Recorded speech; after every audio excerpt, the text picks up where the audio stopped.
But to get on with downward dog, one of the things I most frequently do is to first teach how to breathe. And the idea of this breathing method is of this breathing method, and I've already talked about it a little bit, but I'll go over it again, is to feel your entire upper body as well as your arms, shoulders, feel all of that lengthening upwards while sitting. Now in this case, because I'm sitting on my butt, you can sit on a chair, you can sit cross-legged. The important thing is to focus on lengthening up away from your pelvis. So your ribs, your shoulders, your head, and your arms. Everything can reach up as you inhale and then relax as you exhale. I'll go into that step by step. Now when you're doing downward dog, your hands will be on the floor. So instead of your hands reaching up away from your pelvis, and in order for your hands to reach up away from your pelvis, everything in between lengthens. Because your hands are on the floor, instead your pelvis will reach away from your hands. So the idea of this exercise is to help you lengthen your upper body so that when your hands are on the floor, it's easier for you to lengthen your upper body away from your hands. Slowly lift your shoulders up towards your ears, and then slowly lower. Notice how smoothly I'm doing it rather than sudden. Slowly lift.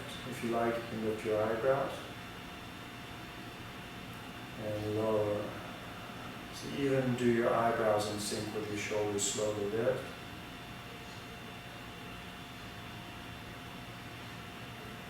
And lower. If you like, you can smile at the same time. Slowly lift.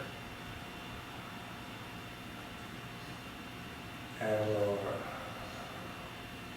Now being serious for a moment, lifting your shoulders with your arms up is a little bit more difficult. So let's try that. Keep your elbows slightly bent. Again, push your head back, lift your chest, shoulders up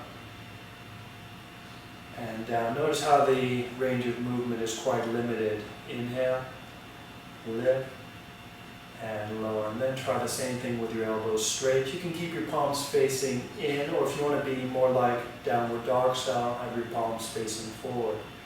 Lift up and lower. Notice my shoulders are moving towards my ears and away. You could also think of this as your ears moving towards your shoulders even though they aren't moving.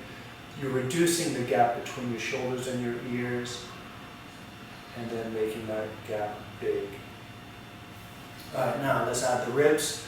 You've already had a taste of this before, but pull your head back, lift your chest, lift your ribs up,